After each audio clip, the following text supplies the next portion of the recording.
Absolute Radio. Frank Skinner on Absolute Radio. This is the Frank Skinner Show on Absolute Radio. I'm Emily Dean and I'm standing in for Frank this morning because Frank's on his holidays at the moment. He's popped over for a little mini break to see his friend Kim Jong-un in North Korea. Nice. They're just doing guy things. They're having brewskis, they're swapping missiles, that kind of thing. I'm joined today by the wonderful Alan Cochrane, as ever, but also we've got a new boy in the house, haven't we, Cockrell? Indeed. And it's Pete Donaldson. You're something, Pete, of an absolute institution. Yeah, and I'm not that old. So there you go. Well, you're the only one in this room who isn't then. That makes one of you. But Pete's what I would describe him as with it, actually, Cockrell. On trend. He's a with it, what Frank would call a with it character. Yeah. Is it my woolen trousers? No, I did notice those. Bit hot, too hot for wool. Yeah, Pete. well, I'm not used to dressing this early in the morning, to be honest. I thought wool cooled you. I thought it was... Well, isn't that why the sheep wear it? Because it's good in the cold and the warm. He looked hotter than Kanye in that leather shirt. He looked like he was schwitzing this morning. But I have to share something with you, Cockrell, because midweek, I'm sorry to name and shame you this early on. It's quite all right. Pete, but we've already had an incident. Is your stomach rumbling again? Yes. That's what I came on for. I wanted to hear the famous Cockrell. Did you hear it? The crowing? The rumble. I mean, I've eaten. It's not, it's not my fault. I've done everything I could to stop that happening. Let me tell you about the incident. Yeah. What happened is that Pete tweeted during the week. You're familiar with the concept of Twitter. I know you're not a fan. I'm not there. I don't join in. I'm reluctant to join in. That is my problem. Well, that doesn't bode very well for this morning. No, I'm fine with live joining in. But oh, you like live? Don't Okay, like that's live. good. He's outside the ring of roses. He's not getting involved. I might hurt my ankle. That's it. That's very much it's a health and safety issue with me and Twitter. Yes, I can see him on the circle of Ring of Roses being a bit gangly and grumpy. Exactly. Now I'm not playing, Mum. I don't like it. This is very much a flashback for me. I don't like hijinks. I don't think I've ever... I love that album. I don't think I've ever been mentally read as accurately as this morning. What's happened? This is therapy. Anyway, let me tell you the tweet that Pete Donaldson tweeted this week. He said, really excited. No, I'm not going to do it. It's just like a really inaccurate... Like the voice you did for me just a second ago. He said, really excited that I'm going to be on... He did Ghana with an A on the end as well. Okay. Yeah, that's what the young do. That was for shortening purposes. Let me read the tweet. It's like a show trial. Really excited that I'm going to be on Frank's show on Saturday with M, and Alan Cochrane doesn't do Twitter. You got a little mention, Oh, Cochrane. that's nice. Oh, sounds sincere, why don't you? That was me being sincere. He's upset because I turned the headphones up really loud and broke his ears. Then, do you want to know what Pete Donaldson said after that? No. What did he say after that? He said, pumped. Pumped. Now, Turns out I'm not with it. we need to talk about pumped, Pete, because I pumped. found that extraordinary. Why? Because you strike me as a lovely young man with everything to live for, and then you go and use a word like pumped. I was pumped. I was excited. It's an honour. It's an Arnie, is what it is. It's Arnold Schwarzenegger territory. Do we use language like pumped? No, I'm like a coiled spring. I never use pumped. I would always say I'm like a coiled spring. That's what I would say. There's nothing wrong with that, There's more letters in that, isn't there? So pumps would... Yeah. It just sounded a little bit testosterone-y, and you strike me as a poetic type. I was smashing a beer can against my head as I said it. And Goose had a trick. The only... Oh, God! Cockle, stop him! I think he was parodying that sort of behaviour there. Oh, was he? Okay, Yeah, you'll have to really. explain to me. The only person who's allowed to say pumped in my presence is my Lithuanian plumber. And only in a sanitation context. Yeah. I was going to say what's going on in this. The pipes need to be pumped, Emily. No, I tried to set Victor up with my cleaner, and then I was told that was patronising. I love how this is like a household menial job kind of dating website. I don't like it when the staff start courting. Like a really low-rent uniformdating.com. That's because you're worried they might start knowing their rights. Exactly, yeah. It's like Downton Abbey or something. Well, thank you for having me on, guys. It's been lovely. It's been lovely knowing you. Absolute Radio. Frank Skinner on Absolute Radio. You're listening to the Frank Skinner Show on Absolute Radio this morning. I'm Emily Dean and I'm standing in for Frank. You know what we need to talk about this morning? What do we need to talk about this morning? Simon Cowell. I would call him a friend of the show. But Can you play the stab? That's my favourite bit of the show. Friend of the show. I don't know if we've got... I can't do jingles. We don't know where they are. Frank took them home. Sorry, Pete, I don't do jingles, just so you're aware. It's not part of my deal. Simon Cowell, he's not a friend of the show. I don't think he's got friends, has he really? Doesn't strike me as the type to have friends. It does indicate that he's a friend to someone if you call him a friend of the show. And I don't think that's really that fair. But Simon Cowell... Yeah. There's going to be Child of Cowell, isn't there? Goodness. It's surprising. That's my tummy now. No, that was mine. Was that yours? Oh, really? Did we simultaneously do one? The Cockerel and I are doing for a while. Competitive tummy rumbling. You're like twins. Sympathy. Stomach rumblings. Glorious.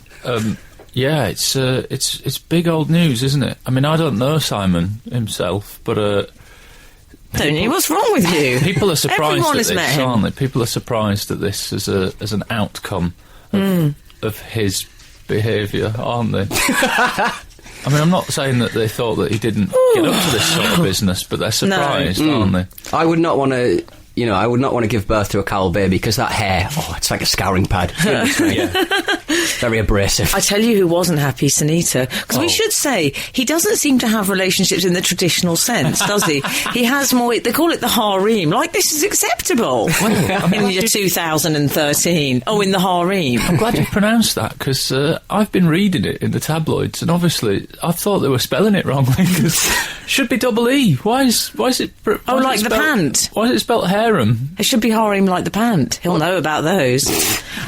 They spell it like harem, don't they? Yeah. And it's a very untabloid word to use in a tabloid. Yeah. Yes. It's really weird. It's like if you picked up tomorrow's, whatever it is, tabloid, and it started with forsooth. Forsooth, here be the news. You kind of went, what? You're right. It's quite a biblical word, isn't it? Yeah. He's quite a biblical character. He really is. With the amount of wives he's got. But these women... So there seems to be some sort of pecking order, doesn't there? And this character, she's risen right to the top. Sunita... She jumped the queue. Well, from what I heard... I read it in The Sun. But Sunita... Insiders. What was it she said? Well, she burst into tears, apparently. She said it should have been me. That's a big statement, isn't it? She'll be in that child's life, whatever. Like she's in X Factor inexplicably. She'll burst out of, like, bins. Hello! I'm here to do some mothering. I don't mean to sound cruel, Sunita, but 49. Can't help but think that ship has sailed. Dr. Cochrane there with his... I mean, is that harsh? Or does she mean it should have been me, like, 30 years ago? Is that what she means? It should have been me, the baby. Yeah. I don't know. I want to be the Cowell baby. I have a great more to say on the subject, as I'm sure you do, so I'll be back in a moment. Frank Skinner on Absolute Radio. Absolute Radio. This is Emily Dean. I'm standing in for Frank Skinner this morning on Absolute Radio, and we're talking about Simon Cowell and his impending fatherhood. Can I make a request that for the rest of the show, when you say that bit about how you're covering for Frank, rather than saying you're standing in, do you think you might say you're sitting in for Frank? Each time you've said I'm standing in for Frank, there's a bit of my head that goes, she's sitting there, she's sitting. Do you know what? I love your pedantry. It's one of the things I like most about you. I don't want to correct you on air. It's too early in the morning for pedantry. I think you do. Well, anyway. Can we get back to the matter? OK, I'm sitting in for Frank. We're discussing the harem. Yeah, Simon Cowell's harem. I'm worried. So this child, Lauren Silverman is this character's name, the woman's name, who is having the child with. The woman who's giving birth to a child. This character. And she's managed to leap ahead in the harem sort of pecking order, really, hasn't she? But I'm worried. I think the child, it's definitely going to have a blazer. It's going to be born wearing chinos and a blazer with a gel centre parting. Mm-hmm. Don't you think those children you see in Harrods having tantrums? I think it will be. He's very stocky, isn't he? Simon Cowell as a human being. I just fear shoulders. He's going to be a big blocky baby. It's going to look like a bit of Lego. Yeah, I mean, brilliant. It's not going to be an easy birth, is it? With barrel chest like he's Yeah. got. I noticed that one of the other harem members, I believe her name is Carmen Electra. Are you familiar with her work? I'm aware of her work. Okay. I can't remember why, but I do. She was a harem member recently, weren't we all? Was she in tears on the news as well? She wasn't in She was tears. in Baywatch. She was, yeah. She gave a very touching tribute. Oh? She was asked about this on a red carpet at a red carpet event, and she said, "I'm so happy for him. I'm going to call him just as soon as I get into the car after the event." What I love. What, in 5 hours? Yeah. And whereas I hear that and think, I'd better be on a hands-free, love. She's probably not driving her own car, is she? No. They tend to get driven, these people. Can I ask you this? What sort of father do you think he will make? Because I don't know if you're aware, Pete, but I forgot to have children. Okay. Somewhere along the way. So this means that, you know those people that get to read the Sunday newspapers from cover to cover? Yeah. Wow. I'm one of those. Right, rare okay. beasts. That's nice. So I don't... But, well, actually, Cockerel, I should ask you, because there are a spawn of Cockerel, so... I am parent. Yes. It's a weird syntax, isn't it? I am parent. I love that film. I am legend. I am parent with Russell Crowe. I think it might be quite tough for him, because part of parenthood is pretending that stuff that's been done is awesome and amazing, like, you know, terrible paintings, you know, little dances and songs. He's immediately not going to be the easiest crowd on that, is he? I mean, when they do like a little song of Ring a Ring of Roses or whatever, he's going to be going, "Now." What's it? What does he say? He makes him must have sound a like Harry catchphrase. Grayson. He must have a catchphrase. I don't watch his programmes, you know. Get off. What does he Get say, off. Pete? I don't know. I don't like you. I don't like anything. It's not for me, that sort of thing. You're yeah. just both making up. I'm He doesn't say- lonely and I sad. don't think we're his target market. Yeah. He probably has one of those little bits. He'll have one of those beepers wanting to do the cross all the time. Does yeah. he do that? Doesn't he do does things? that. Doesn't he do that false? He does a kind of false ending. He does the old switcheroo. He goes, "That was, without doubt, the worst performance," and you think he's going to say it's good. I believe that's yeah. what he does. That is the best, worst macaroni picture I've ever seen in my life. He might well say that. Yeah. So you think he might struggle? I just think he'll be but tough love's good, isn't it? Sometimes it works for some Apparently in your household. works Your for some S&M people. dungeon. Spare the rod and spoil the child and all that. But I do feel a bit upset though, because I'm jealous of that child and it hasn't even been born. Really? 300 million fortune, why wasn't that me? I mean, my parents, why couldn't my mother have been in that harem? Those old Doctor Who actors, they haven't come in very useful to me. I was in the Sweeney once. Great. How has that helped me? There must be some kind of, like, do you not go to Comic-Con from your appearance in the Triffid and stuff? Do you not kind of, like, Oh, yeah. Do you know, signing that's- little signed photos for a tenner and stuff, giving them away? A tenner, how dare you? Do you know, that's a bit of a sore point, actually, Pete Donaldson. Okay. Because I've never been asked to go to conventions. No. I say I've never been asked. I don't know, because my parents, you may not be aware of this, they did siphon off my money when I was a child. Right. So possibly invitations did come through, Yeah. and I just never knew about it, and cheques were accepted. Maybe they got other kids to do those Comic-Con sort of, like, conventions, like a kind of franchise sort of thing. Do you know who else we need to talk about? Who? We need to talk about Stringfellow. Uh-oh. This is Frank Skinner, Absolute Radio. Boys, we need to talk about Peter Stringfellow, because we've had... there's Child of Cowell is on its way. Yes. And also, Peter Stringfellow, his wife, I believe her name is Rosabella, or Bella, and she gave birth to a child called Rosabella. Well, Oh, wow. That's something, isn't it? well, before you are quick to judge, I believe from the Daily Mail comments. Just so you know, Cockerell's quite good friends with Peter Stringfellow. Yeah. Me and So you Pete, have we to go be way careful. back. He does dress We the go same. way back. Can you imagine if we found out they were really good friends? I think he's probably all right, isn't he? He's probably my favourite Tory, I think, Peter Stringfellow. He knows how to party. That's our text in this morning on 8:12:15. Who's your favourite Tory? Surely the switchboard would just blow up with Boris texts. Boris. Mine was the late Kenny Everett. People love... Was he a Tory? Yes, he was. Never knew that. That's weird, isn't it? Greg the newsreader is nodding. Yeah. Because he's impressed by my knowledge. And Can also- I say I love Greg the newsreader? Right. I know he's got a surname, Declaration of love. but I like calling Interesting. Greg. He came in earlier. He came in. What he did, he came in. I'm using footballers' tense here. He came in. He surveyed the scene. Turned on a sixpence. He was wearing a short. Yeah. And he said, "Anyone fancy a tea?" And he did it in a really nice, casual way. Got that in his game. Let us know he was available if we needed his services. Yeah, but then I said I wanted a tea and he threw it in my face. He's weird this early in the morning. Yeah, but you two go way back in a different way. Yeah, we do. So, sorry, Cockrell, you were discussing your friendship with Peter Stringfellow. Stringfellow's wife, Rosabella Stringfellow. I think Rosabella may be... Rosabella Stringfellow, that's a great name. Rosabella necessary on a bike. I think I might be... believing what I've read in the Daily Mail comments section. I think that's his nickname for her, and then they've called the daughter Rosabella partly based on that. So it's not actually as You've got a lot. He's got insider info, hasn't he? I'm reliably informed that his businesses have their own kind of monetary system. So you exchange your money. Mean? Well, his clubs have a monetary system where you exchange your money for Stringfellow dollars or whatever. Oh, really? And then you pay the dancers for that with that sort of money. Don't you like the way Pete's trying to distance himself? I read it in a Daily Mail comment. But I'm reliably informed. I just like to think that he gives. He'll be giving out his pocket money in Stringfellow dollars because that's the only money he understands. Do the dishes, you get a private dance, kid.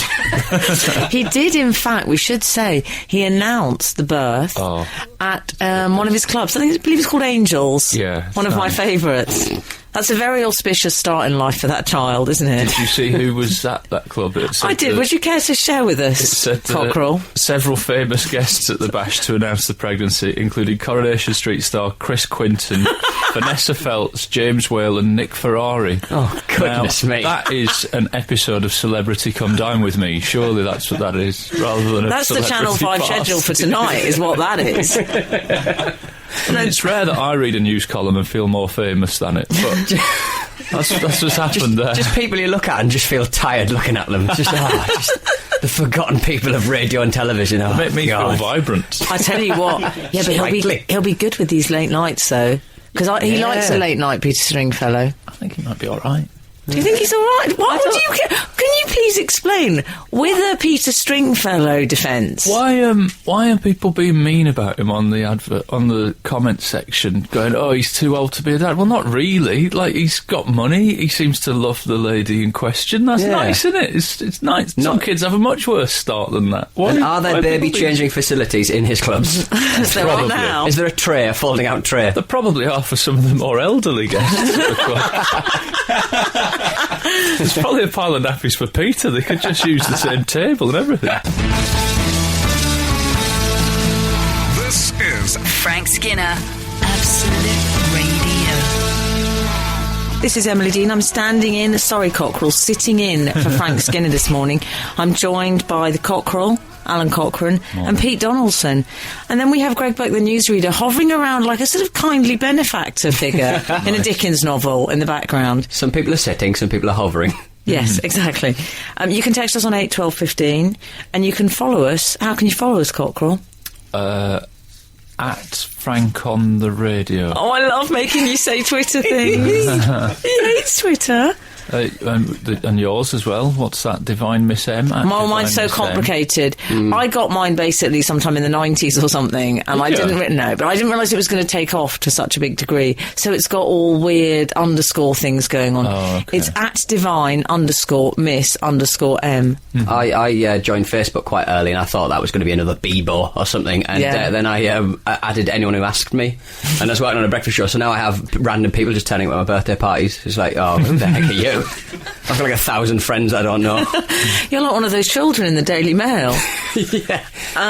So, listen, we need to... we were talking about Tories that we quite liked. Actually, we've had a text in. Famous people who voted Tory.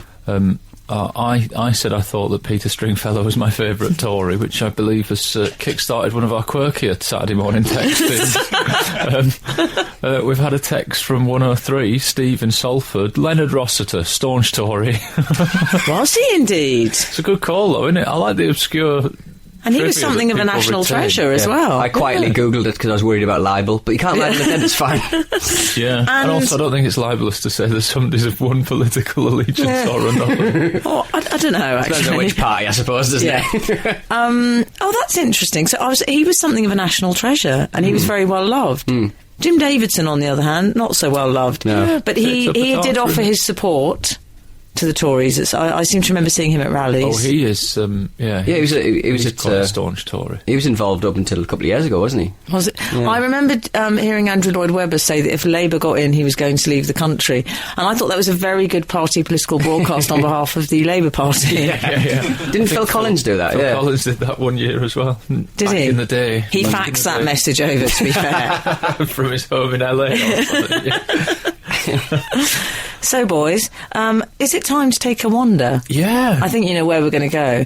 I would call the email jingles up, but I don't really know what I'm doing. Oh. And so I think it's best if we just sing it, okay? Yeah, okay. 1, 2, 3. Email corner. Da-da-da-da-da-da. There we go. How's that? Wow, that was depressing. I think we'll find the button for next time, shall we? I think I'm going to be sick. After hearing... Lucky you. Here we are. I'm going to begin the reading. After hearing Emily's voice many a time but never seeing her speak, I was intrigued to see her tweet about appearing on This Morning. Brackets, I'm not ashamed to say I had to record this because of work. Close brackets. Can I just say I love that you recorded it 1987 style on Betamax. Can I just say I think you're on course for becoming one of my favourite Tories here, this person. I'm not ashamed to say I had to record it because of work. I have a job, unlike lots of these layabouts. The feckless who watched This Morning. Anyway, what does Emily think about Natasha Kaplinsky being voted the sexiest newsreader, given that she hasn't changed her hairstyle since 2002? I'm sure that if Lucifer's representative on Earth was to step down, she could prove a suitable replacement. I've refrained from including praise. That's from Charlotte. Nice. Well, thank you for watching me. What I would say is that I think Natasha Kaplinsky, I think she looks a bit regional mayor's wife. Yeah, I was thinking like Wouldn't you Francois say? Mitterrand's wife or something. Yeah, oh, he's not regional, love. No. He did all right for himself. I regard France as being regional. I think, or maybe a woman who teaches aerobics in Surrey. But the hair would not move with the amount of spray in that. There's no... like she could do okay. aerobics and there wouldn't be any shift, would there? Boys, have we been hearing from our... Frank calls them readers. I'm going to call them victims. Observers. Yes. UN observers. Yeah. Have we had any missives in from them? Well, actually, speaking this morning of on Frank, 8:12:15. We've had a text from 546. Morning all. Is Frank being off today anything to do with a certain programme on BBC One at 7 p.m. tomorrow? Oh yes. And what is that programme? The Antiques Roadshow. He's found something in his loft. I don't.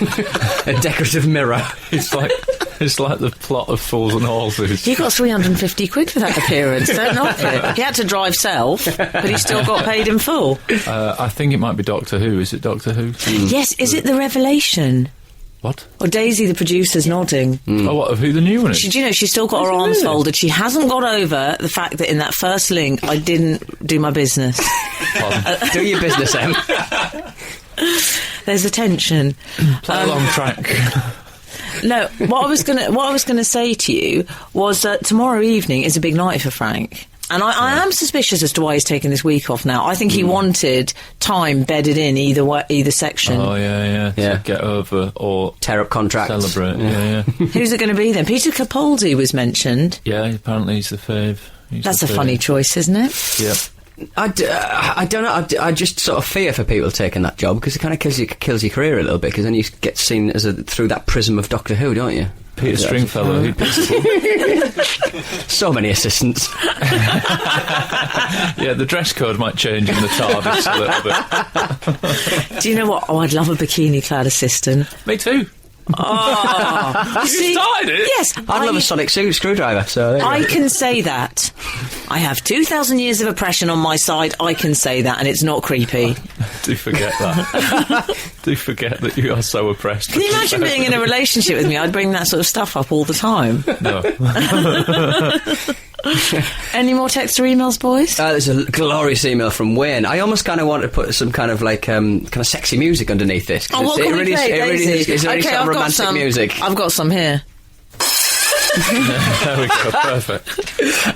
This comes from Wayne. I'm not sure of Wayne's second name, but he's certainly from Southend. That's what I do know. Hi, Ems and Co. I was stepping out of my workplace on Park Lane. Champagne socialism, woohoo, he says. One evening last year, and a white-haired, black, bushy-eyebrowed man approached from the left, who caught my eye. I stared at him, half out of a slight recognition and half out of bemusement at his bizarre hair/eyebrow colour combo. It was then I realised that it was the bungling ex-Tory Chancellor Norman Lamont. Oh. He must have caught me staring at him, because suddenly our eyes met and he gave me the friendliest smile. All my Tory hatred instantly melted away and I smiled back. In the years since, I've been a mess of confusion. Maybe they're not all that bad. Just because they look at you. Giving a bit of eye contact. I like the incident with Lamont. It's like a big friendly smile from Norman. That's good, isn't it?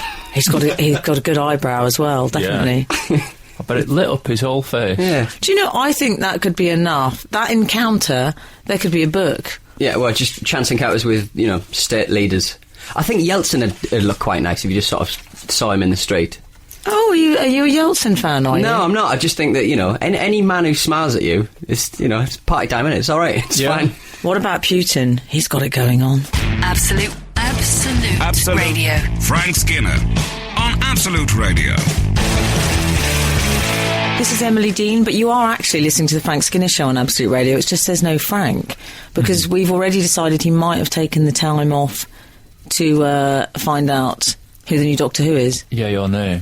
Yeah. I don't know. Although, I suppose if it's he might have heard already. I don't think they're going to announce that he's doing it whilst he's watching it. Oh, I'd love it. I'd love it if it was someone really weird like John Prescott. Yeah, I thought it was like the... Imagine it was John Prescott as Doctor Who. If it was like the postcode lottery, they just picked anyone. They just had to do the job. Some dude. We've actually had a text. Hi, Emily, Alan. Love the show. I think my favourite celeb who votes Tory was Gary Barlow. Sorry, Alan. That, of course, would be because Gary Barlow beat me to a part in Miranda, the television series. Oh, right. Did. Okay, yeah. I mean, Yeah, but your tummy just rumbled again, and that's a good sign for your acting career.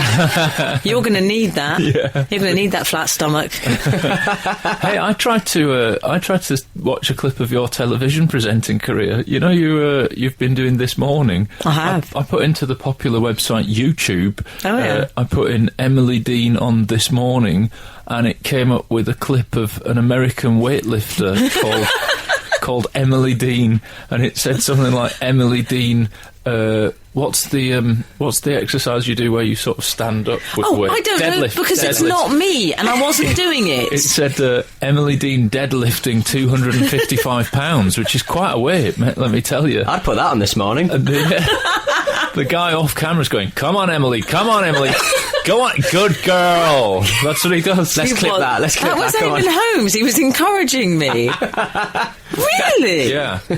I've got to see this clip. I'll send you the link. Do you think it was me and I've just forgotten? It might have been in the 90s. I have to say, in the 90s... I did a lot of stuff. I did do quite a lot of stuff.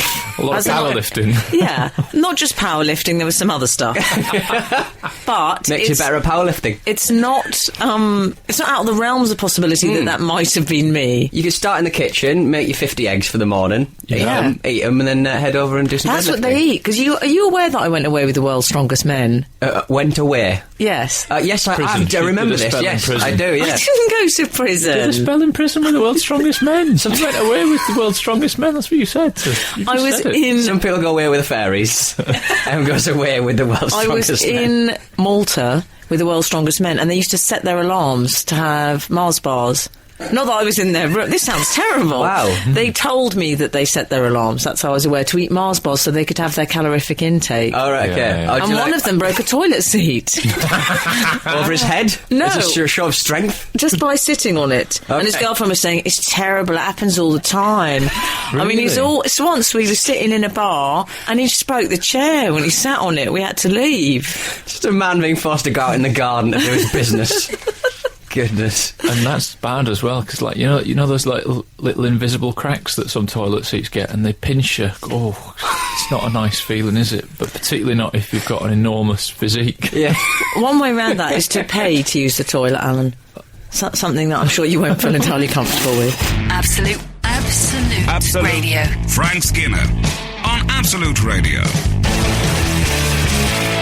We were talking on Absolute Radio this morning in the absence of Frank Skinner, but here with Emily Dean and with Alan the Cockerel Cochrane and Pete Donaldson. Mm-hmm. Go on, Emily. Go on. We should establish that is the sound effect of... There's apparently a video on YouTube, isn't there, of someone called... There are several, yeah. And is she called Emily Dean? Yeah, I believe so. Emily Dean, the lifting machine. And there's a man encouraging her whilst she weightlifts. Yeah, she's That would never happen in my life. She's deadlifting 255 pounds. That's powerhouse. Yeah. What does that mean, deadlifting? You basically hold a bar that's got loads of weight on it and you sort of stand up. It's a weird exercise. Standing up. It's a weird achievement. I've stood up. Yeah. Hooray! You sort of straighten up, so it works all your belt area, I think. They call it. Are you ripped under that shirt? Absolutely ripped. You know a lot about this. And covered in ink. Alan loves his karate. Yeah. His creatine powder. He has a little... When is your class, darling? I don't actually do karate. He does. That's the sort of thing a man who does really massive amounts of karate would say before he chops someone's head off. Pete, he does do karate. He does. It's like on a Monday. Yeah. He does a little class. Always has his shoes with him, and he loves it. He gets all his energies out. Yeah. We'll talk about it off air. That sounds like he's going to attack me karate style. I don't do karate. I did do karate. I did karate when I was a kid, but he can't pronounce it quite right. Like he can't say karate. correct. He says karate. Karate's how they say it up north. Anyway, we've had a text. Surely Emily's a Tory gal. She sounds posh enough from Steve in Reading, or judgmental Steve in Reading. As I like to call him. Au contraire, my friend. I don't know if we can really discuss politics on Absolute Radio, but what I would say is, though, that's not the way I swing. I swing more to the left. It is possible to have nice shoes and a social conscience. There you go. That's my party political broadcast for the day. That's not the way I swing. But don't let that stop the texting of who's your favourite Tory. Yeah. We're quite enjoying that. Well, actually... Sorry. I was going to say, we've also had a text from Steve in Salford saying apparently Leonard Rossiter's Toryism caused ructions on the set of Rising Damp because Francis de la Tour was a proper ban-the-bomb lefty. Good use of ban-the-bomb lefty, by the way, Steve. Was that from Jim Davidson? At one point, they refused to sit near each other during breaks in the canteen. Is that right? I mean, that could just be that one of them was a very messy eater, couldn't it? But that's like me and Pete Donaldson. No, when I was on this morning, I will stop saying that at some point, but when I was on this morning recently, I appeared with Nigel Farage. Now, I'm not a fan of him, or those who sail in him, but what was difficult was that he was quite a nice bloke. Right. And this is what's hard, isn't it? That you meet these people. I think I really don't like your politics, not anything about you, but he was nice. And he's been seen as being quite vulnerable at times as well, because obviously he came out of the sky in a helicopter and stuff, and those pictures of him sort of all bloodied and confused and stuff. I think that gives you a little bit of gravitas when it comes to stuff like that. Right. Yeah. Well, he said to me, he was talking to me about Matt Ford, who's a friend of this show and a performer and interested in politics, and I said, he said, yes, nice chap, not a fan of his politics, very left-wing, you know. And he was just getting in the lift, and as the doors closed, I said, me too. And I've never seen him again, and I'm not sure I will. Now, I need to discuss something with you boys. I had an incident with neighbours this week outside my house, and I want to share it with you. So I'll set the scene for you. I'm in my leafy street, and I'm parking up, and I suddenly see this nice family, and there's a little boy, and he's about 6 years old. Nice parents, smile at me. The boy comes over to my car, he says, "Oh, a fashion car." Which I thought was quite a strange review. Fashion car. Bit of a sort of junior. Were you driving a lipstick? No, it was a Mini. I said, "Oh, thank you very much." He said, "Yeah. Do you live around here?" I said, "Yes, I'm local. I live just across the street." I'm local. Yeah. Well, I didn't know what to say to him. It was You in town? So then he said, "Are you married?" I said, "No." He said, "I'm not." No. Well, you're 6, aren't you? Did you say who's 6? Yes. Wow. He said, I will be when I'm older, though." Confident. Yeah, exactly. And we're going to come back to this. Don't bet on it, lad. I think we need to come back to this extraordinary child in a moment. Frank Skinner. on Absolute Radio. Absolute Radio. I was talking earlier about a child I'd encountered. Yeah. Come on, Emily. A neighbour's child. You keep saying that. I should say, we were talking about this clip of another Emily Dean that Alan found on YouTube, and it's a woman, what is she, deadlifting? Deadlifting 255 pounds. Come on, Emily. Exactly 255 pounds. Good girl. 200. Hips. We've been listening to it. I know you have. It's making me feel slightly ill. Hips. Stop saying hips, please. Please. So the neighbours are there, and this child, you know, he's chatting to me. He's very confident. He's got a toy car or fashion car. He says, I've got a fashion car. Then he says, are you married? I said, no, I'm not. But he will be when he's grown up. Yeah. I think he said, I'm too young to get married. I think that's what he said. Good to have a rule. And then he asked me where I lived. He said, where do you live? I said, just over there. He said, oh, right. And he said, oh, we could call you. or we could Skype. We could call you. Like, it was like Donald Trump closing some business deal. We could call you. Did he have, like, one of those, those Ferrari beds that kids like, parked up and went, see you later, and then just jumped in one of those and drove off? Simon Cowell, sort of way he'd behave. But it was weird that it was a collective we as well. You know, there was something weird, like, let's get to know this person, she'd be good for us, socially. I think that's what he felt, that I'd be a nice friend. Was it possibly a person of restricted height? And you didn't know? No. No, I'd know. We'll talk about that later. But yeah, so the parents were being sort of very indulgent, and then he said, I said, oh, what's your name? I tried to change the subject. I didn't think the calling and the Skyping. So I said, what's your name? He said, Ridge. Reg? No, Ridge. Oh. And his father said, he's lying. He lies about his name a lot. Ridge? He makes up lies about his name. That's the best name. Yeah. Pretty cool, and then he told me his real name, which I won't say on air. Is it identifiable? Then he said to me, do you want this? I've got something for you. Pulled a fortune cookie out of his short pockets. I mean, does he just carry them round with him in case he meets... He was the most precocious child I'd ever seen. This kid's a player. He's a player. I bet he's got dice in those pockets. Let's play dice. Do you want this? Gives me the fortune cookie. And I don't know if you agree with me, boys, but I think there's nothing on earth more disappointing than the taste of the fortune cookie. It's like old earth, it tastes like. I've made it without sugar. It's the only cookie that seems to be sans sugar. But why should you have to go through the penance of eating the fortune cookie to get to the nice fortune? I'd rather eat the bit of paper with the message on it than the cookie. You should, and the message kind of pokes out anyway, so you just pull it out. You don't need to actually devour a cookie to get to it. There speaks someone who doesn't have an emotional relationship with food, unlike me. I do, however, have to eat everything in my hands. But I thought I won't open it in front of him because it might be awkward. I don't know what it's going to say. So I made my excuses and left. I said goodbye to the parents. Imagine if you opened it and it said, you'll meet a terrifying 6-year-old. And he was still I will steal your soul. Just giving you a Death Star. You are now married to me. You are mine. And I opened it, and it was the most disappointing. It said, you like eating fortune cookies. Which was such a... I know. You've been tricked. I think he was responsible for that. You think so? Yeah, definitely. Lovely old job. But he was an interesting character, though. And then the next morning, I noticed when I went out, and I thought, yeah, that was an interesting encounter. Your car was on fire. And then but I tell you what, he was standing outside playing Robin Thicke, Blurred Lines, and dancing to it really loudly. Good. I'm not joking. I love this child, he's brilliant. You're a somewhat precocious child. I quite loved him, though. Yeah. Speaking, you hear that? There it is again. Wow. There it is again. Mine went off a little bit earlier on. Is this what happens? Is this what you people do? Well, it's an influence I have. I like to create an atmosphere of hunger in the studio. Why does your tummy keep rumbling?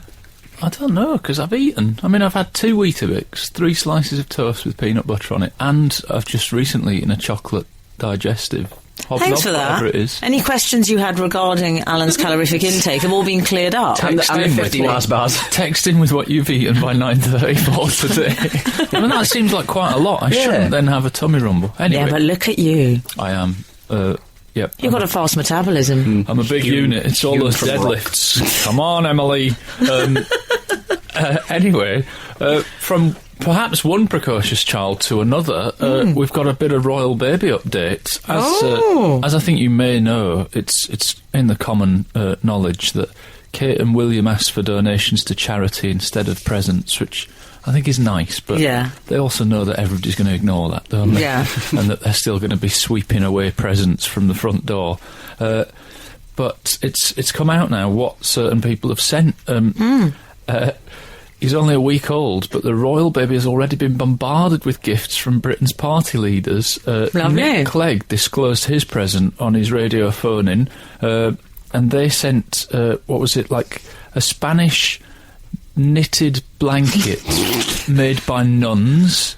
Oh, renowned for their couture creations. Well, actually, those nuns. They do knit blankets of a superior quality. That's basically they got some old sheet from Spain, an old Spanish sheet. That's a really good. Yes, I got that. I got your joke. Oh, he's so needy this morning, Pete. He just high-fived himself. Just so you know, Pete, these comics can be needy. And they also sent some coffee, which I think is a bit weird, because, they'll be... Oh, that's a nice present for a baby. They'll be awake anyway. Yeah. Coffee? Nescafe? Did they go to the garage? No, I think they went for their favourite, nice coffee. No, that is a panic. That's a re-gifting, that is. No, do you know what that is? We haven't got a present. What are we going to do? You go to the garage. I'll get a blanket out of the cupboard. Oh, somebody spilled carver on it. We'll say the Spanish nuns did it. It's fine. And funnily enough, Labour leader Ed Miliband gave a 3-year-old apple tree, which a party spokesman said was a traditional gift for a firstborn son. Oh, really? Or it could be that they're having their garden done. That's the first thing I thought when I read that. Also, Al, they're okay for trees. They own Canada. One thing the royals don't need is trees. Yeah. Quite well off for land. That would be great if they opened it and went, where are we going to put this? Oh, God, and us in a pokey flat as well. Do you think that's it? Do you think they're having their garden done? I do, yeah, I totally think that's... It's the sort of gift you get given if you're a founding father, maybe. I don't know, just kind of like, not just a normal father. I have to say as well, I noticed the Camerons sent a gift as well, didn't they? Mm-hmm. They sent a set of Roald Dahl books. Nice. I don't think... A bit stingy. Yeah, I don't think a boorish right-wing Little Englander should really be entertaining the future king with the books of Roald Dahl. Ha ha ha ha. Well, I like that. This is Frank Skinner, Absolute Radio. We were talking on Absolute Radio about baby George, weren't we?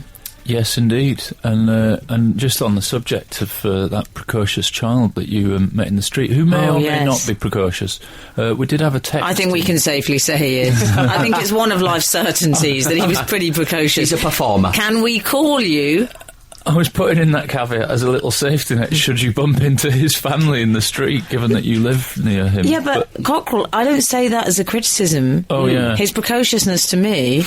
From your background, precociousness is a quality. From my background, this is someone when I was on set with my mother, because we were appearing in an episode of Nanny together, which was a show where my mother was playing the mother, I was playing the child, and because that's a good thing to do with your kid. Yeah. And some old actor was chatting up my mother, and he said, "Your mummy." We were all in costume.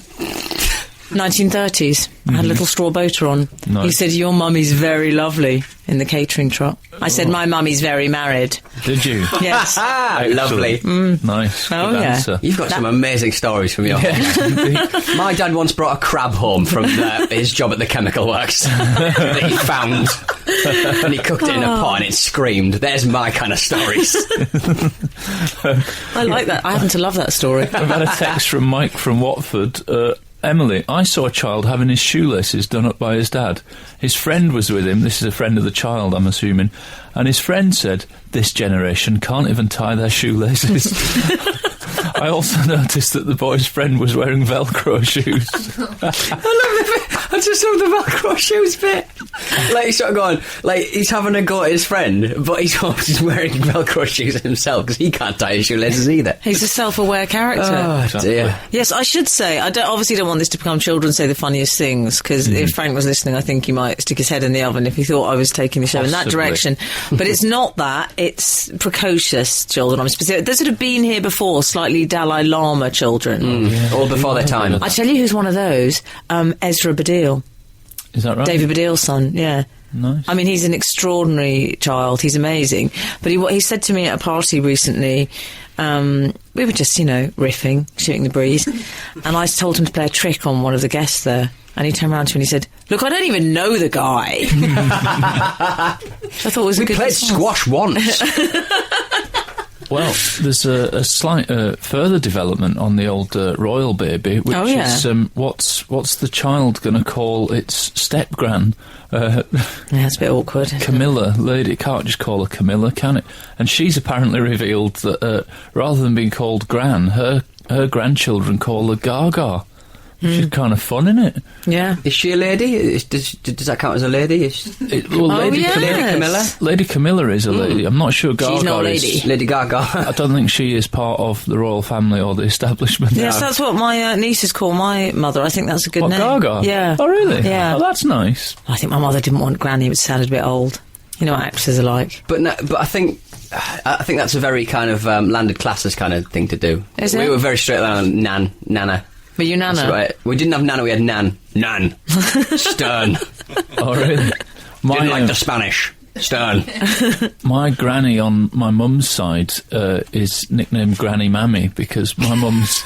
Granny Mammy! Granny Mammy! And I did it. That's something I've gone with the wind. Sounds like a foreign yogurt. It's my doing because my mum's from a family of 7 and all Glaswegian, so they all call their mum Mammy. And when I was a kid, apparently I said, "Oh, she's my granny, Mammy, Granny Mammy." It sticks together quite well, and now she's still called Granny Mammy. She's brilliant, Granny I'll Mammy. be back with more Alan Cochrane, Who Do You Think You Are, in a bit. This is Frank Skinner, Absolute Radio. Guys, we were talking about the royal grandchild Yes. and about some of the names, the runners and riders for the names that they might be Gaga. calling the grandparents. So Gaga, we think Camilla might... Well, we should say her own grandchildren call her that. Yeah, and I think that's pretty cool. And I think it makes them seem a bit normal, doesn't it, if they have family nicknames. Like my mum, we've sort of nicknamed her Granny Scottish, so my kids... Can I just say that's one of the most horrible names I've ever heard? Yeah, that's super gran anyway. I really like it because it's got a weird syntax. Scottish. Granny Scottish. Yeah, so she is Granny Scottish. I made it happen as well. Of course you did. I don't know if it's Flavours some of kind Granny. of weird Messiah thing that I've got that I Granny rename people. Scottish. Also, sometimes my little boy calls one of my brothers Uncle Idiot. Yeah, I think I'd be Uncle Idiot. And me and one of my other brothers refer to our youngest brother as Moonface. I think it's fine, isn't it? We should actually say, I'd like to hear our readers, if they've got any sort of curious family names. Intergenerational bullying, as Alan Yes, exactly.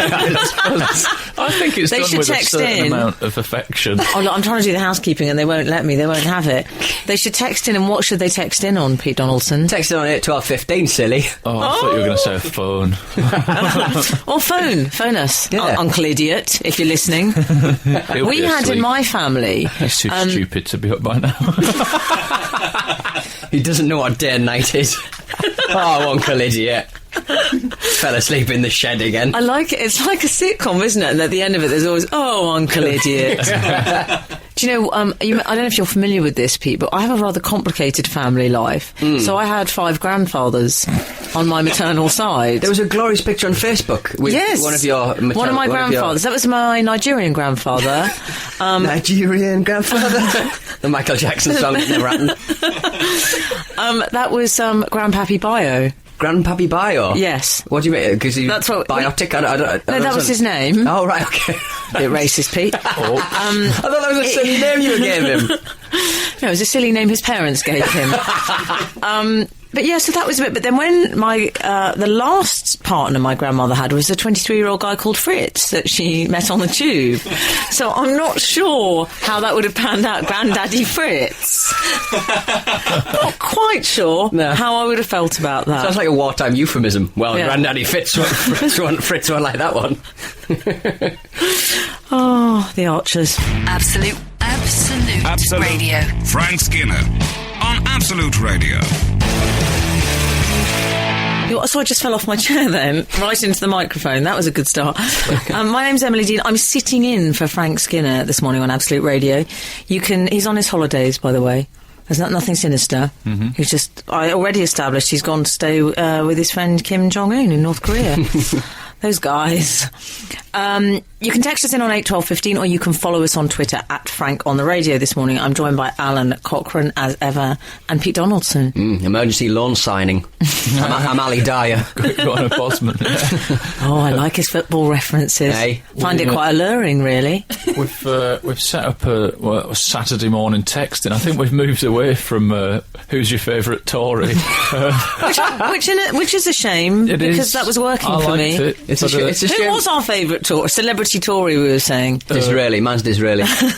But we've Guy's got game. Yeah, so is Cowell. Brilliant stuff. What are the family nicknames? I've started to call my son Little Lord Fauntleroy because he's got a weird poshness about him that is not in his breeding. Can I babysit him? Nobody in his family says the word room with anything other than an ooh vowel sound, and he says, I'd like to eat this in the living room.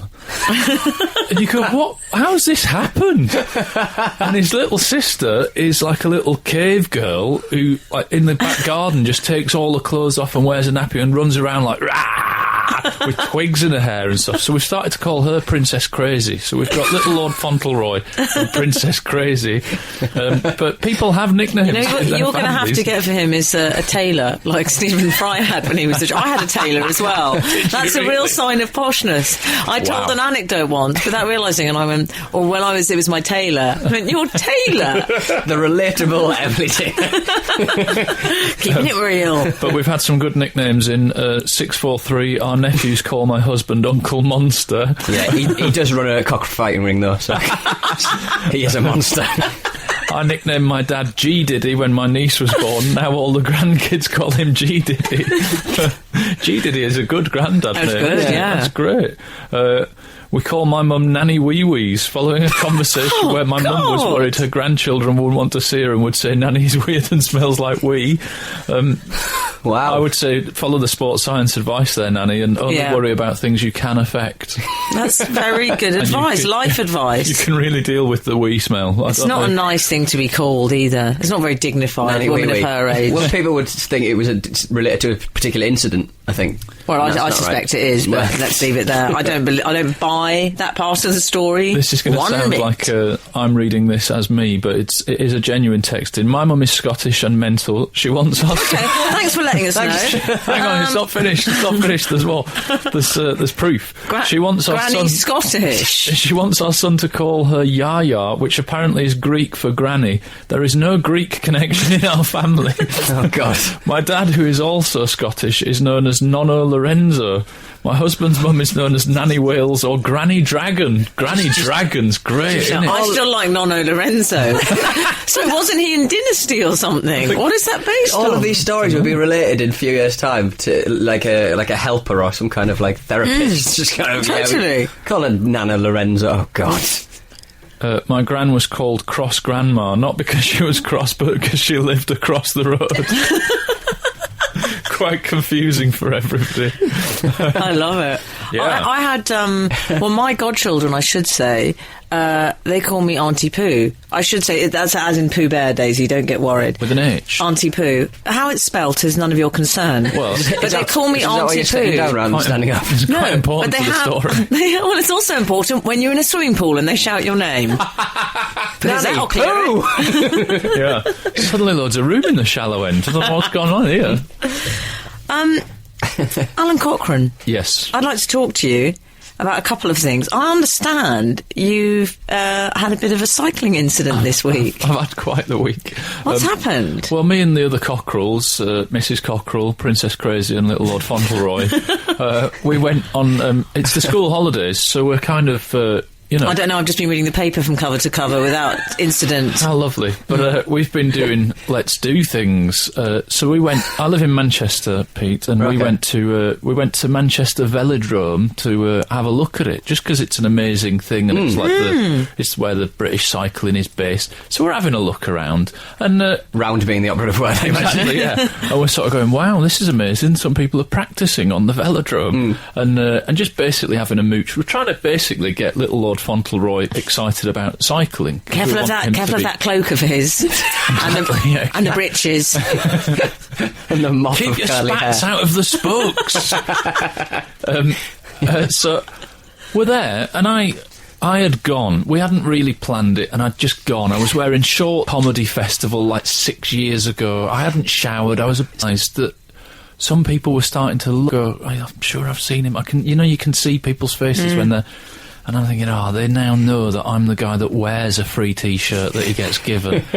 And then a weird thing happened. Okay, we're going to hold that story because I want to know. I think it might involve Alan the Cochrane spending money. Absolute Radio. Frank Skinner on Absolute Radio.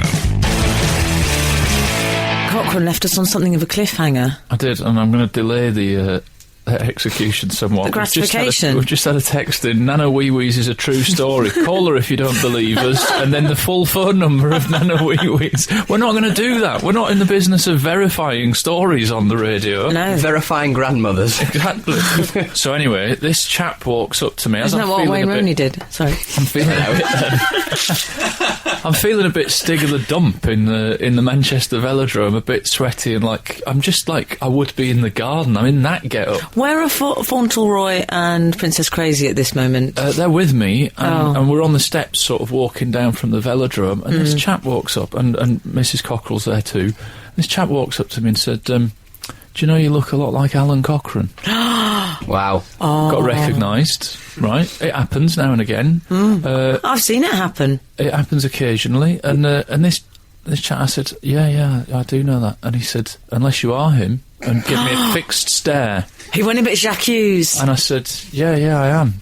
And I thought, he's going to say, I didn't think you were the kind of guy that wore a free T-shirt at a festival 6 years ago. I could have put him straight. And he said, I like it when we get celebrities here. I didn't correct him.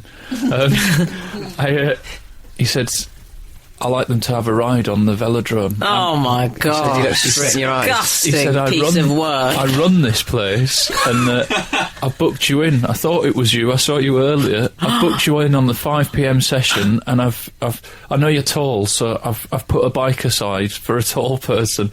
I'll lend you a bike and helmet, and you can ride on the velodrome on the actual track. You know what a velodrome is? It's like being in a big wooden... I went to school. School didn't have velodromes. Oh, yours might have. Yes, I'm sorry, you weren't educated in North London. Yes, my tailor was making me a latex cycling outfit one day.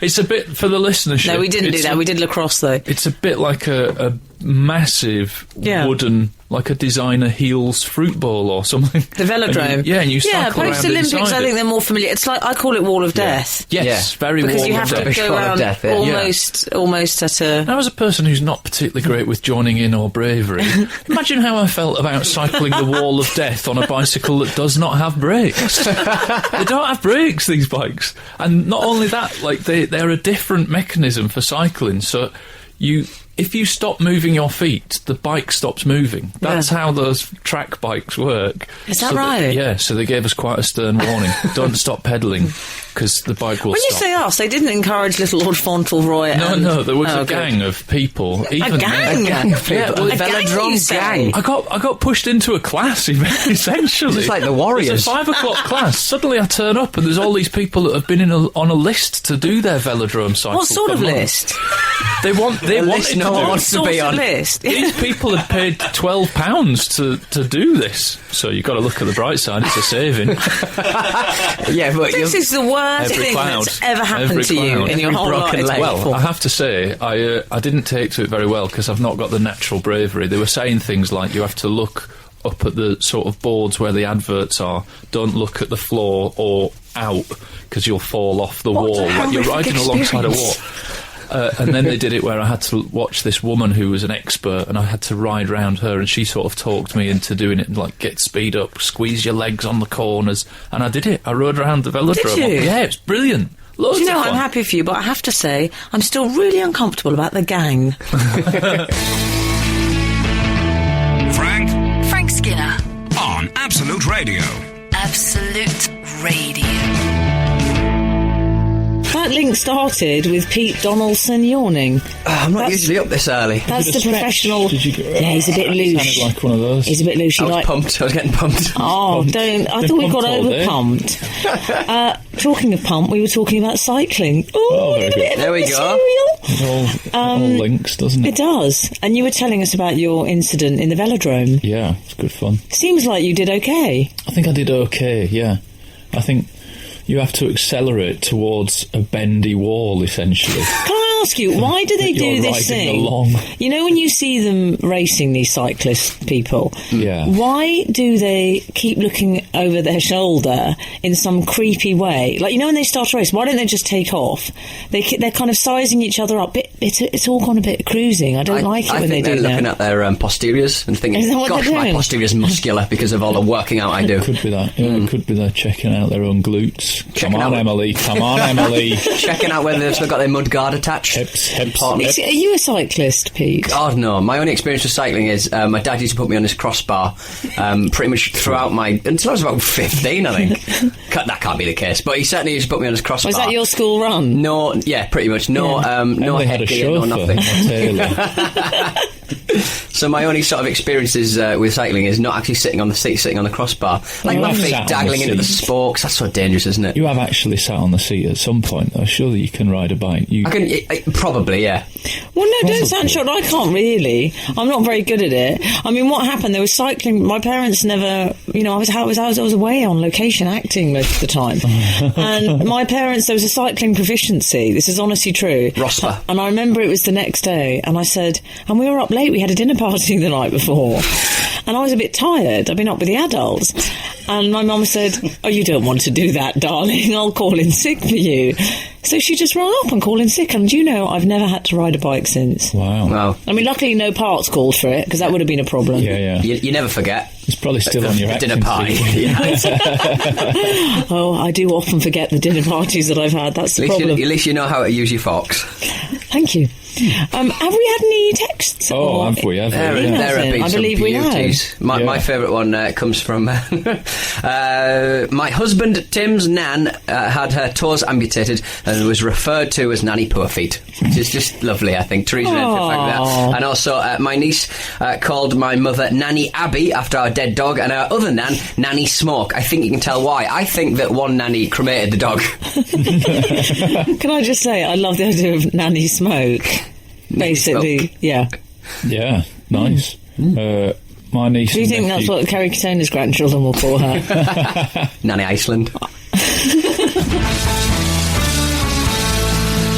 This is Frank Skinner, Absolute Radio. You're listening to... I'm not going to do any of that. I can't be bothered. I've got a lot to do this morning. Excellent. Good to hear someone lose enthusiasm for a thought in the middle of the sentence. Shall I do a good long yawn? Yeah, to go fill the on. space. Oh, That was lovely. Yeah. That was working for me.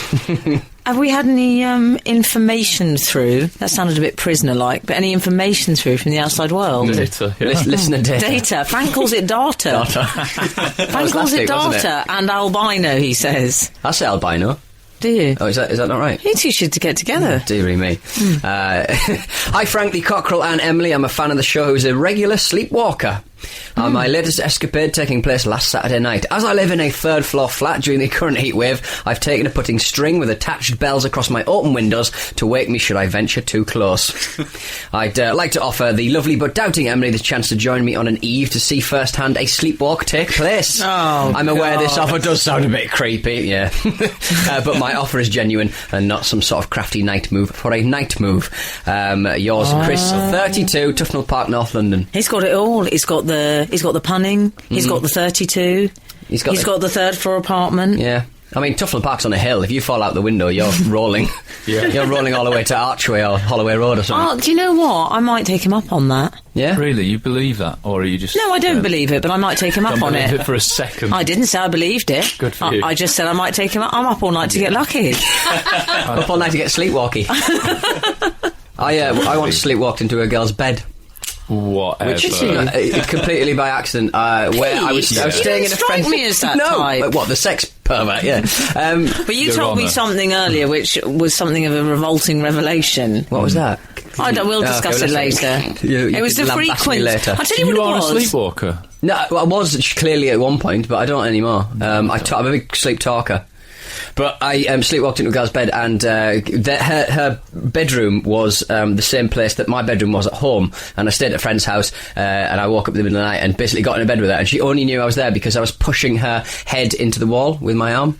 So, like saying, just get out of the bed, my bed now, like I was taking over. I annexed. And you still pretended this was all not conscious? Well, she thought it was her ex-boyfriend who lived downstairs. And she was going, get out of the bed, mate. She was American. Get out of the bed, Paul, or whatever. And I was going, what? Oh, God. How am I going to explain this to my girlfriend? So, ex-girlfriend now, so there you go. You did explain it to your girlfriend and she believed it. Yeah, she didn't. I'm not sure I do. But the police weren't called, and that's the point. That's the important thing. String on bells across the window. I just don't believe that. Stop you sleepwalking, though, is it? String on bell. String on bell. I loved his performance in The Wire, can I just say? I thought he was excellent.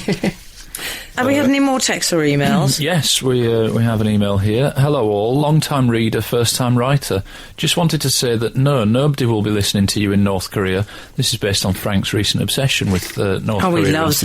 Well, in fairness, I did also say, Al, I did say when we were watching him on Sky News, Kim Jong-un, I said, how easy do you think it would be to go out with him? Was my question. Well, he's got a well-publicised harem, hasn't he? So you could probably be part of it, maybe. Well, according to this... email, it's not actually even that easy to visit North Korea. We were wondering if we had any listenership there. There is only official government radio and no internet. However, I am going on holiday there in September, so I will be taking your podcast with me for my own personal entertainment.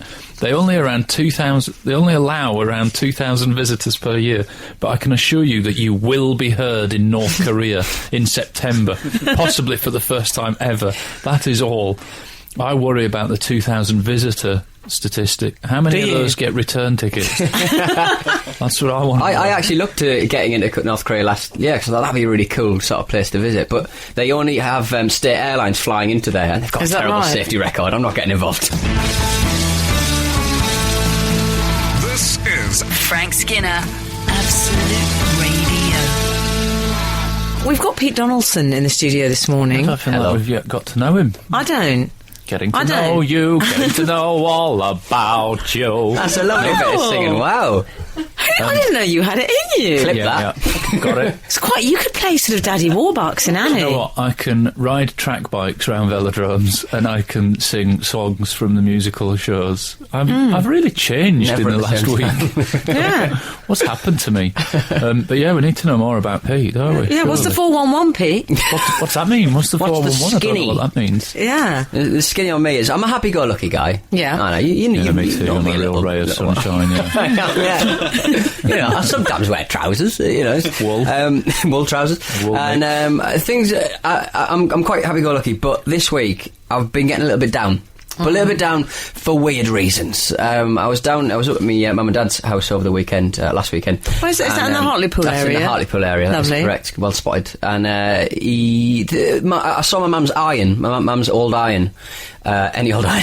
Do they all upset you, or is it any old iron? Well, she's 32 years old it is. And I just think that iron is near death, surely. And just think of all of the clothes that it's ironed. It's getting close to Jesus' age. my dad's an electrical engineer, so he's replaced the wire, so it's fine. That side of things is okay. But that kind of makes me sad, because I'm thinking that iron hasn't got long to live, surely. It can't go on much longer. And also, I visited a website for Twycross Zoo, a zoo that I worked for like a year when I was like 21. Did you indeed? I worked there for a year during my university course. I was there to make a CD-ROM. Do you remember CD-ROMs in Carter, things like that? They were going to be big, weren't they? And then the internet took over, and I didn't make the CD-ROM in the end. I just hung out with the chimps and the gibbons and stuff. And did you hang out with the chimps? I got to hang out rules about that. You need a special pass. Well, weirdly enough, this week Twycross Zoo let a load of chimps out, and they ran away, and they managed to get lured back in due to ice cream and pop and stuff like that. Oh, really? They got for sugar? Yeah, they love it. Like Pete Doherty. Aniseed and dogs, I hear. What was it like? Did you work at the zoo then? You hung out with the chimps. How did you find the simian community? Not too bad. My favourite ones are the gibbons, because they sort of walk around. They're quite affable at times. It was up and down. Hey. But then I saw this website of chimps I knew from back in the day, that they've all got older, and they all look a little bit different, and they all matured, and chimps, when they're young, they have pink faces, when they get older, they get black faces. And it's just looking at these chimps, and it's kind of like, oh, my little boys have grown up, and I'm just having a little bit of a moment where I'm sort of worrying about. I'm impressed that you worked at a zoo. Though. I once applied for a job at a zoo. Me and my sister rung up in the school holidays. Well, gives a job, go on. Well, we did. We said, excuse me, we'd like to work at the zoo. And the man said, I'm afraid most people have a degree in conservation biology who work here. Yeah, but I can dance. Do the given dance. Just singing down the phone. Excuse me, madam. There. Well, you know. More about Pete's experiences with the animals. I'm going to call him Peter the Wild now. ChimsReunited.com.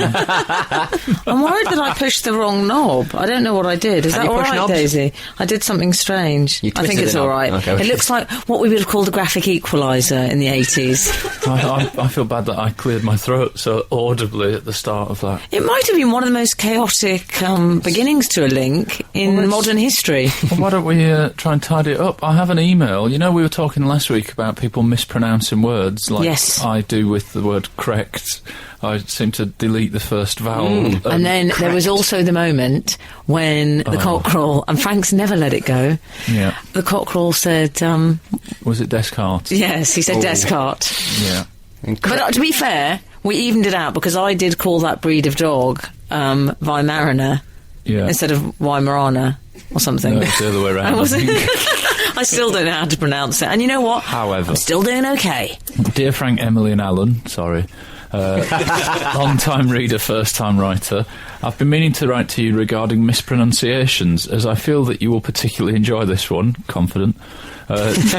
Some time ago, me and my friend were around a group of American tourists. We mingled, and after a while, we heard one of them utter that they were going to St. Ratford-upon-Avon. Wow. That's right, Stratford-upon-Avon. I thought this was so fantastic. I've never said it the correct way since. Correct way. Love the show. P.S. If Emily is ever in North Wales and fancies dinner, get in touch. Connor Jones. I always fancy dinner. Dinner and a show. Dinner and a show. Upgrade it. Did you say shower? Say again? Oh, dinner and a shower, I thought you said. Do you not shower after your dinners? I'm a very messy eater. Well, we know that Bob... I don't know if you're aware of this, actually, Pete, but you know Bob, who's a member of the team... He's standing behind you. He doesn't shower. He doesn't shower. What? He doesn't shower? I do shower. Oh! Bob! The voice from the Bob's deep. got his on-air voice. We'll have to pay him now. He showers. What is it you don't do? You don't wash your hair?